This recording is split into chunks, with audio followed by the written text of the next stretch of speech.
Hi friends, welcome back to my channel. இன்றைக்கி நம்ம வீடியோவில் என்ன பார்க்க போகிறோம் அப்படின்னா, வீட்லேயே சின்ன சின்ன எளிய பரிகாரங்கள் செய்கிறது மூலிமா கடன் சுமைகளை எப்படியெல்லாம் குறைக்கலாம் அப்படின்றத பார்க்கலாம் வாங்க. கடன் சுமை என்பது காலை சுற்றிய பாம்பு போன்றது. அது நம்மை பாடாய்படுத்தி கழுத்தை இறுக்குவது போல இறுக்கி நிலைகுலைய செய்துவிடும். ஏதோ ஒரு அவசர தேவைக்கு கடன் வாங்கி கடைசியில் கடனிலேயே குடும்பம் நடத்தும்படியாக நம்மை பிரச்சனைக்குள் தள்ளிவிட்டுவிடும். என்ன செய்தாவது முண்டியடித்து முன்னேறிவிடலாம் என்றாலும் முடியாமல் போகும். இந்த தீரா கடன் சுமை தீர்வதற்கு வீட்டில் பீரோ இருந்தால் இதை செய்து பாருங்கள். பணவரவு அதிகரிக்கும். இதை பற்றிய சிறு விளக்கத்தினை தொடர்ந்து ஆன்மீகம் சார்ந்த வீடியோவில் பார்க்கலாம் வாங்க. வாஸ்து ரீதியான பிரச்சனைகளும் கடன் சுமைக்கு ஒரு காரணமாக இருக்கக்கூடும். சரியான வாஸ்து இல்லாமல் பிரச்சனைக்குரிய அமைப்பாக உங்கள் வீடு கட்டப்பட்டு இருந்தால் கண்டிப்பாக கடன் சுமை உங்களை உலுக்கி எடுக்கும். எவ்வளவு முயற்சி செய்தாலும் இந்த சுமையிலிருந்து உங்களை மீள விடாமல் கஷ்டப்படுத்தும்.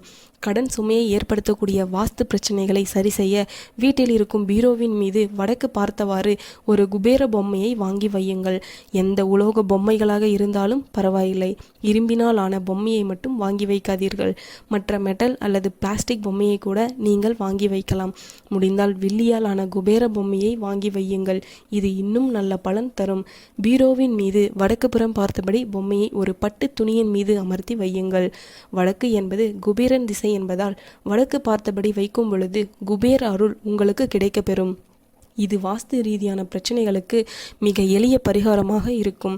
வாஸ்துவினால் உங்களுக்கு வரக்கூடிய கடன் சுமையை குறைக்கும். பணவரத்தை அதிகரித்து உங்கள் உழைப்பிற்குரிய அங்கீகாரத்தை ஏற்படுத்தி கொடுக்கும். சிலர் என்னதான் கஷ்டப்பட்டு சம்பாதித்தாலும் உழைத்த பணம் கையில் தங்காமல் கடனாளியாக இருப்பார்கள். உழைப்பு இருந்தும் நம்மால் கடன் இல்லாமல் இருக்க முடியவில்லை என்று புலம்புபவர்கள் பீரோவிற்கு அடியில் கீழே ஒரு பொட்டலத்தில் கொஞ்சம் படிகார கற்களை தூளாக்கி போட்டு மடித்து யாருடைய கண்ணிலும் படாதபடி வையுங்கள். படிகாரக்கள் கண் திருஷ்டிகளையும் கண்ணீர்களையும் ஏவல்களையும் ஈர்க்கக்கூடிய தன்மை கொண்டது. இது பீரோவிற்கு அடியில் வைப்பதால் பண ரீதியான கஷ்டங்கள் குறையும். பெரிய கட்டி படிகாரம் ஒன்றை கருப்பு நூலில் கட்டி தலைவாசலின் மேலே மாட்டி வையுங்கள். இது தீய அதிர்வலைகளை உங்கள் வீட்டிற்குள் வராமல் தடுக்கும் கவசமாக செயல்படும். வீட்டை சுற்றிலும் தண்ணீர் தேக்கம் இல்லாதவாறு பார்த்து கொள்ளுங்கள்.